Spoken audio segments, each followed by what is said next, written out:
하나님 참 감사합니다. 한 주간도 지켜보호하여 주시고 오늘 귀한 예배의 자리를 사모하는 마음으로 나오게 해주시니 참으로 감사드립니다. 아멘. 사순절 기간을 보내며 주님을 묵상하게 하여 주시니 또한 감사드립니다. 주님, 우리는 주님을 잘 알고 있다고 하면서도 날마다 죄의 문제와 관계의 문제들에 걸려 넘어집니다. 또 물질과 세상의 유혹에 너무나 쉽게 변하게 됩니다.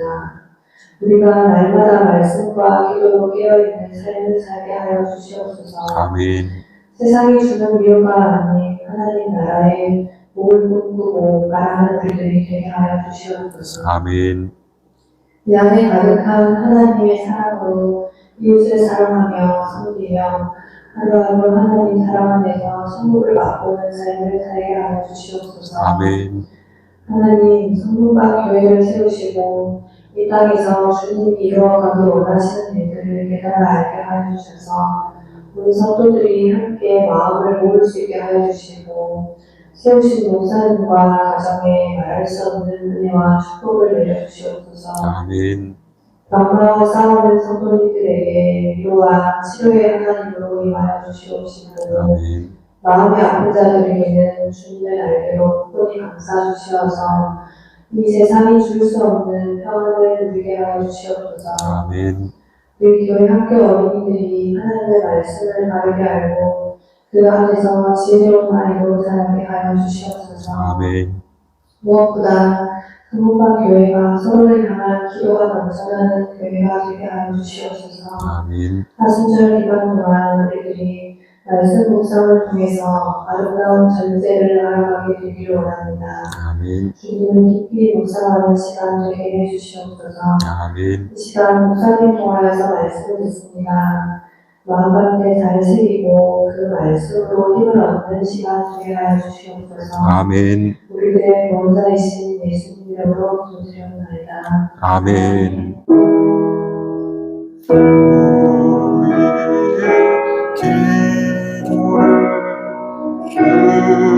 응답해 주시는 참 좋으신 나의 하나님.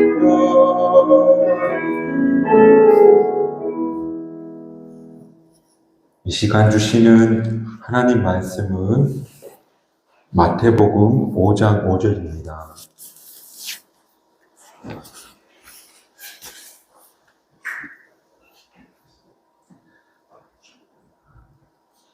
한 목소리로 함께 읽겠습니다. 온유한 자는 복이 있나니 그들이 땅을 기업으로 받을 것이며. 아멘. 오늘은 사순절 첫 번째 주일입니다. 40일 동안, 주일을 뺀 40일 동안 말씀 묵상, 또 기도 생활, 또 절제 생활 함으로 하나님께 조금 더 가까이 가는 귀한 시간 되었으면 좋겠습니다. 오늘 마태복음 5장 5절 온유한 자는 복이 있나니 땅을 기업으로 받을 것이며 라는 말씀은 사순절 묵상지 어제 복음 말씀입니다. 이 말씀으로 오늘 함께 은혜되는 귀한 시간 되었으면 좋겠습니다. 우리 한국인의 의식 세계에 상당히 영향을 끼친 고등 종교를 뽑자고 한다면 저는 유교와 불교가 아닐까. 이 유교와 불교의 시조가 되시는 우리 흔히 공자님 그리고 부처님 이런 분들의 가르침에는 좋은 것들이 많이 있습니다. 생각컨대 저는 이분들이 후세에 남긴 업적을 하나 뽑으라고 한다면 이전과는 전혀 다른 새로운 인간형을 제시한 것이다. 그러니까 기원전 4, 5세기 춘추 전국 시대에 양육강식의 시대, 강자가 약자를 잡아먹는, 또 그것이 당연하게 여기던 그런 시대에 공자님은 인의예지를 이야기하면서 고결관용 정의 그리고 자애와 성실을 생명처럼 여겨야 된다. 그렇게 말씀하시면서 이상적인 인간형인 군자를 제시해 주는 겁니다. 아마 이 군자라는 새로운 인간형은 당시 사회에는 충격적인 인간형을 제시한 것이다. 그렇게 말할 수 있겠습니다. 또 부처님의 가르침 중에서도 훌륭한 인간형을 제시하는데 보살을 제시하는 겁니다. 요즘 절간에 계시는 여성분들 다 보살님 하지만 사실은 그게 함부로 쓰여져 호칭이 아니라고 합니다. 부처님의 가르침에 따라서 일체의 생명 가진 것들을 불쌍히 여기는 마음. 그래서 보살행을 하는 사람을 보살님이라고 그렇게 불렀습니다. 짐승처럼 살았던 야만스러운 인간들이 이런 가르침을 받아서 예와 정의를 알게 되고 또 모든 생명 있는 것들에게 자비를 베푸는 마음을 가지게 되었다는 것은 바로 이 두 분의 큰 업적이다. 그렇게 말할 수 있다는 겁니다. 여튼 이런 군자나 보살 같은 새로운 인간형은 우리 인간의 정신 세계를 한 단계 끌어올린 바로 큰 업적을 가졌다. 그렇게 평가해 볼 수 있다는 겁니다. 그렇다면 성경이 제시하는 인간형은 무엇일까? 성경은 어떤 인간형을 제시하는가? 저는 오늘 성경이 이야기하는 인간형을 우리가 함께 묵상하는 산상수훈에서 볼 수 있고 특히 오늘 묵상하는 팔복이 바로 성경이 우리에게 제시하는 인간다운 모습이 아닐까. 심령이 가난한 자, 애통하는 자, 온유한 자, 유에 줄이고 목마른 자, 긍휼히 여기는 자, 마음이 정결한 자, 화평케 하는 자, 의를 위하여 핍박받는 자. 이러한 성품을 갖춘 인간이 바로 가장 아름답고 고상하고 또 위험이 있는 인간의 모습이다. 바로 이런 인간의 모습을 가지고 이 땅에 오신 분이 있는데 그분을 가리켜 우리는 예수님이다. 그리고 이런 그리스도 예수를 따라 천국 백성의 모습으로 살려고 애쓰는 사람을 가리켜 제자라고 부르고 그리고 그렇게 따라가려고 애쓰는 사람을 제자의 길, 또 제자도라고 부르고 있다. 그러므로 저는 예수님을 그리스도라고 믿는 신앙 고백 이외에 오늘 이 8가지 천국 백성의 모습을 그렇게 살지는 못하지만 그렇게 살려고 애쓰는 사람들, 그런 사람이 제자고 또 성경이 제시하는 이상적 인간의 모습을 한마디로 정리하자면 바로 제자다. 그러므로 오늘 우리 경주 성박교회 교우분들이 바로 참 제자의 길, 또 참 제자가 되는 그런 신앙의 여정을 걸어가시기를 주님의 이름으로 축복합니다. 그래서 오늘 그 제자의 길, 제자의 성품 중 하나인 세 번째, 온유한 자는 복이 있나니 땅을 기업으로 받을 것이며 라고 하신 예수님의 말씀을 한번 함께 묵상해 보았으면 좋겠습니다. 온유는 한자 말대로 풀자면 따뜻하고 부드럽답니다. 근데 이게 정말 어미의 참 의미일까? 헬라어 언어를 찾아봤더니 온유를 헬라어로 프라우스다. 그렇게 번역했습니다. 프라우스가 가지고 있는 뜻이 어떤 거냐면 짐승을 길들여서 그 주인이 원하는 대로 한다 하는 길들인다는 의미를 가지고 있습니다. 그렇다면 온유는 무슨 뜻이고 온유한 사람은 어떤 사람인가 하면 길들여진 사람이 바로 온유한 사람이라 말할 수 있다는 겁니다. 흔히 우리는 말하기를 사람의 성품은 타고난다고, 그리고 그 성품은 웬만해서는 안 바뀐다고 그렇게 말합니다.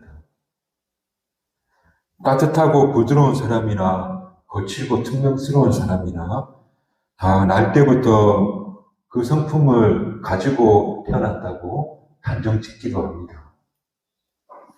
물론 사람이 날 때부터 가지고 있는 개인의 고유한 성품이 있다는 걸 부인할 수는 없습니다. 저도 형이 있는데 닮기는 닮았어도 전혀 다른 겁니다. 아들 셋 있는데 셋 다 다른 것 같습니다. 우리 하엘이, 로이, 조이도 셋 다 다르지 않습니다. 날 때부터 타고나는 독특함이 있구나, 그렇게 짐작할 수 있습니다. 그러나 오늘 본문에서 이야기하는 온유함은 천성 때문에 온유하다, 온유하지 않다 말할 수 없다는 겁니다. 왜냐하면 우리의 온유하지 못함이 타고난 것이 그런 것이 아니라 길들여지지 않았기 때문에 그렇다는 겁니다. 성경에서 이야기하는 온유함은 천성이 아니라 길들여져야 된다는 것을 말하는 겁니다.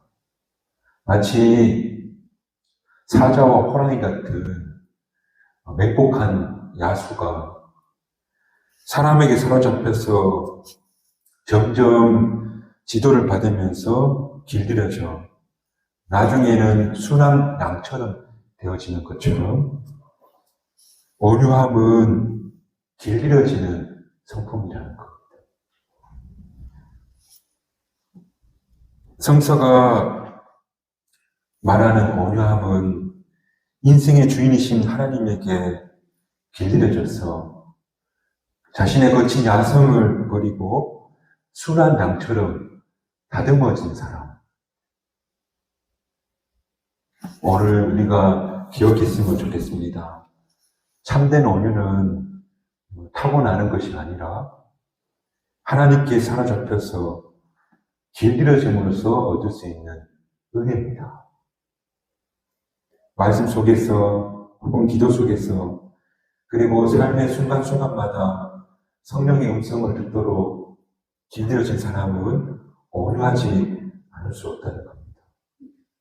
그래서 그 사람 얼마나 하나님과 가깝나, 그 사람 얼마나 온유한가, 그것으로 평가할 수 있다는 겁니다.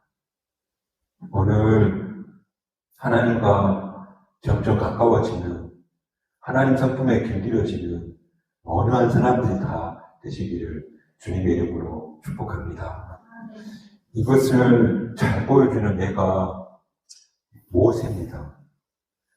민수기 12장 3절에 이렇게 말하는데, 이 사람 모세는 그 온유함이 지면의 모든 사람보다 승하더라, 그렇게 말합니다.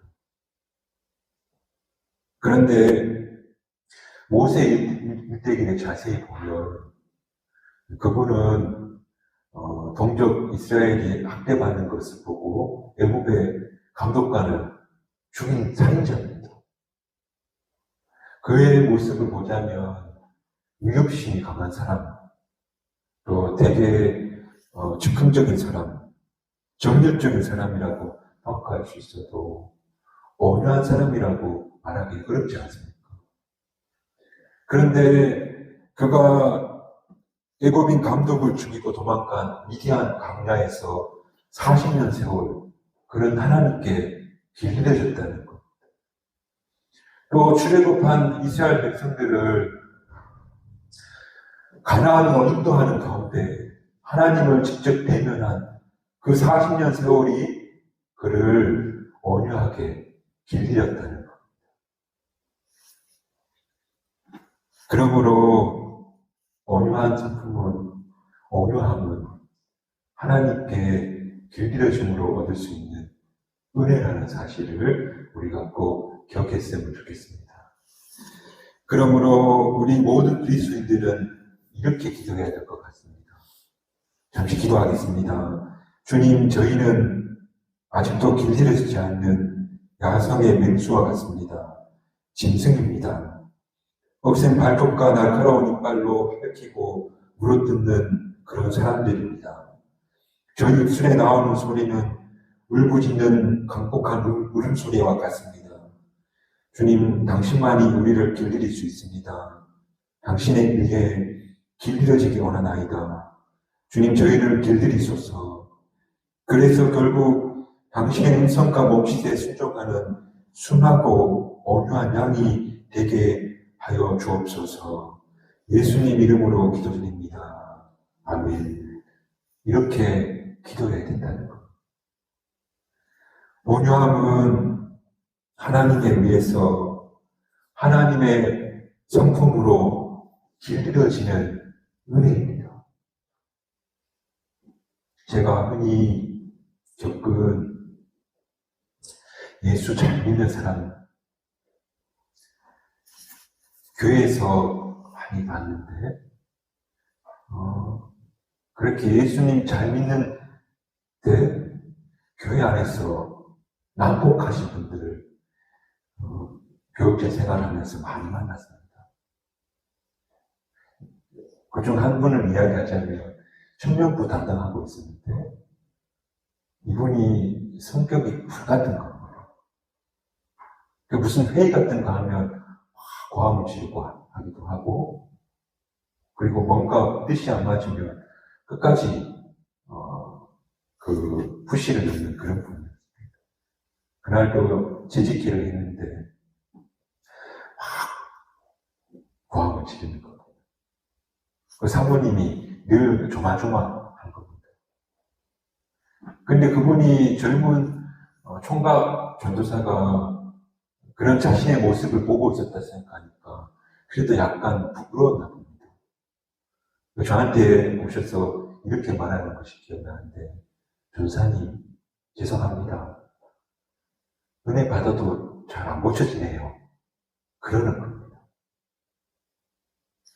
여러분, 한 번 은혜 받는다고 사람의 성품이 바뀝니까? 안 바뀌는 거죠. 사람의 성품이, 그 온유함이, 혹은 성령의 9가지 열매가, 혹은 오늘 우리가 보는 팔복의 인간 성품이 한 번 은혜 받는다고 바뀌는 것이 아니지요. 지속적인 훈련을 통해서 하나님께 길들여지는 것. 지속적으로 하나님 앞에 와서 자기를 살피고 또 자기를 비워서 성령님께 계속해서 나를 내어드릴 때, 이런 지속적인 훈련이 있을 때 바뀐다는 것. 3, 40년 예수를 믿어도 변하는 게 하나도 없는, 전혀 길들여지지 않는 그런 성품으로 어쩔 수 없다고 말하며 사는 그런 사람들을 우리가 많이 보아왔다는 것. 그게 아니라 하나님께 나와서 길들여질 때, 거룩한 성품으로 길들여지게 될 때, 그때 온유한 사람이 된다.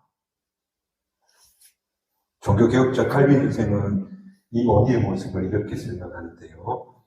부드러운 태도로 살며 남의 모에 쉽사리 노하지 않으며 보복하지 않으며 자신에 대한 악의에 길이 잡는 것이다. 이게 오류라고 그렇게 말하는 것. 오늘 여기 모인 우리 모든 경주 성박교회 교우 여러분들은 하나님께 길들여지는 온유한 사람들이 되시기를 주님의 이름으로 축복합니다. 오늘 이렇게 하나님께 나와서 하나님께 길들여진 그런 사람들에게 복을 주시겠다 하는데 그 복이 뭐냐면 땅을 기업으로 주겠다. 땅을 기업으로 준다 이게 무슨 말일까? 하나님 성품에 길들여진 온유한 사람들이 과연 이 땅에서 땅을 소유하는 지주가 될 수 있을까? 될 수도 있겠지만 웬만해서는 안 될 것이다. 우리가 무언가를 소유하려면 왜 악착같이 살아야 되잖아요. 그런데 하나님 성품에 길들여진 사람들이 그렇게 남과 경쟁해서 땅을 가지는 지주가 될 수 있겠습니까? 아마 어려울 것 같은데, 그렇다면 땅을 기업으로 주신다는 말씀 어떤 의미일까? 저는 두 가지 가능성이 있다고 생각하는데요. 첫 번째는 성경에서 땅을 기업으로 주신다는 말씀이 자주 등장하는 곳이 어디냐면 출애굽에서 가나안 땅에 들어갈 때 땅을 주겠다. 너희에게 땅을 분기수도 기업으로 주겠다 하는 말이 나와요. 그래서 땅을 기업으로 주시겠다는 이 복은 다른 말로 하자면 너희가 땅을 정복하게 될 것이다. 말하자면 하나님 성품에 길들여진 이 온유한 사람, 약한 것 같지만 강하고 힘없는 것처럼 보이지만 힘이 넘치는 이 온유한 사람들, 그런 성품을 가진 사람들이 바로 이 땅을 변화시켜서 하나님 나라로 만들 능력을 가진 사람이다. 그러니까 이 세상을 변화시키는 사람은 힘 있는 사람, 똑똑한 사람, 가진 것 많은 사람들이 이 땅을 정복하는 것이 아니라 바로 하나님 성품에 길들여진 온유한 사람들이 이 땅을 정복하고 그리고 이 땅을 소유하게 될 것이다. 한 사람의 온유함이 막 물결쳐서 세상을 변화시킨다. 소돔과 고모라도 의인 10명만 있으면 희망이 있다고 하지 않았습니까? 마찬가지로 땅을 기업으로 받을 것이다. 땅을 소유하게 될 것이다. 하는 이 약속은 바로 온유한 사람들이 이 땅을 정복해 나갈 것이다. 온유한 사람들이 바로 물결처럼 번져나가서 이 세상을, 이 지역을 변화시켜서 이 땅을 하나님 나라로 만들 수 있는 그런 가능성이 있는 사람들이 바로 온유한 사람입니다. 오늘 온유한 사람으로 길들여짐으로 땅을 기업으로 받는 이 세상을 정복해 나가는 그런 거룩한 그리스도인들이 되기를 주님의 이름으로 축복합니다. 그리고 두 번째로 땅을 기업으로 주신다는 이 약속의 말씀이 창세기 족장들에게 많이 나옵니다. 아브라함, 이삭, 야곱 같은 족장들은 자기 땅이 없어서 자기 묻힐 것도 돈 주고 사야 했던 이 고달픈 유목민들에게 땅을 주겠다. 이 소유의 땅을 주겠다. 그렇게 말씀하시는데 오늘 이 이야기가 오늘 온유한 사람에게 주는 복과 동일한 것처럼 보이는데 이게 어떤 거냐면 천상병 시인의 기천이라는 시가 있는데요. 거기에 이런 글귀가 있죠. 나 하늘로 돌아가리. 이 세상 소풍 끝나는 날, 그리고 마지막에 가서 참 아름다우노라 말하리라. 이런 고백, 이 세상, 우리는 다 전쟁인데, 이분은 소풍이었고, 가서 아름다웠다 말한다고 하는데, 이런 고백의 차이가 뭘까? 왜 어떤 사람은 소풍으로, 또 어떤 사람은 전쟁에 살까? 저는 그 차이가 바로 관대함, 혹은 원만의 차이가 아닐까. 참으로 온유한 사람들은 이 땅을 뿌리박고 이 땅에 사는 삶이 참 넉넉하고 여유있고, 그리고 정말 평안함 가운데 사는 그런 소풍 같은 삶을 살 수 있다. 이런 경험이 있는데요. 제가 예전에 살던 동네에 자그마한 트럭에서 호빵을 파는, 오뎅을 파는 분이 있었는데, 제가 그걸 좋아해서 종종 어릴 때 나이가 많지 않은 젊은 분이 그 일을 하는 거예요. 매일 가니까 대화가 한마디씩 주고받는데, 그분이 되게 큰 대기업에서 일을 했대요. 근데 지금 옷도 팔고 오뎅 파는데 너무 행복하고 편하대요. 자본주의 정서로 볼 때는 이해가 안 되는 거죠. 자본주의는 자본이 많아야 행복한 건데, 그분은 그런 삶이 너무 좋고 너무 편하대요. 저는 그분은 그걸 땅을 기업으로 받았다. 우린 그게 없지요. 집집마다 먹을 것이 쌓여있고 가전제품이 넘쳐나도 땅을 기업으로 받은 삶을 못 살고 있죠. 왜 그럴까? 오늘 말씀대로 하자면 우리가 하나님께 길들여지는 온유함이 없기 때문에, 이 온유함은 하나님께 길들여져서, 그래서 땅에 뿌리 박은, 그리고 참 넉넉하고 여유있게 살 수 있는 가능성이 있는 사람, 바로 온유한 사람이다. 여러분, 가진 것이 많다고 부분하고 안정적이지 않습니다. 또 자기 마음속에 늘 불안한데 부귀영화가 무슨 소용이 있겠습니까? 그래서 히말라야의 성자 선다심은 이렇게 말하는데, 이 세상 어떤 부귀영화를 다 준다 해도 나는 내 마음의 평안과 바꾸지 않겠습니다. 그렇게 말하였습니다. 그러므로 이 넉넉함과 여유, 그것은 온유한 사람이 누리는 복이라는 겁니다. 그 복을 예수님은 땅을 기업으로 받을 것이다, 그렇게 말씀하였다는 것. 오늘 하나님 작품에 길들여져서 세상을 따뜻하고 부드럽게, 참 간대하게, 온유하게 길들여진 사람들은 참 온유해서 이 땅을 여유있고 넉넉하게 살아갈 가능성이 있는 사람들이라는 겁니다.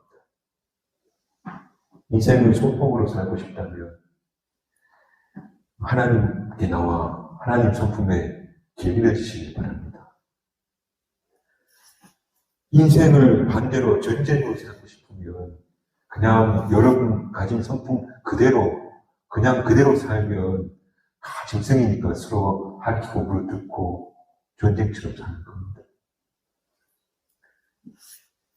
오늘 길들여져 온유해지면 그때부터 우리 삶은 하늘나라와 조금도 다르지 않는 아름다운 소풍이 된다 하는 사실을 기억하시면서 온유한 자가 땅을 기업으로 받을 것이라는 말씀, 오늘 한 주간 잘 생각해 보시고, 또 땅을 기업으로 받는 그 축복이 하나님 앞에 나와 길들여질 때 얻는 축복이라는 사실을 기억하시면서 더욱더 주님 앞에 가까이 나오는 그런 인생들 되시기를 주님의 이름으로 축복합니다. 기도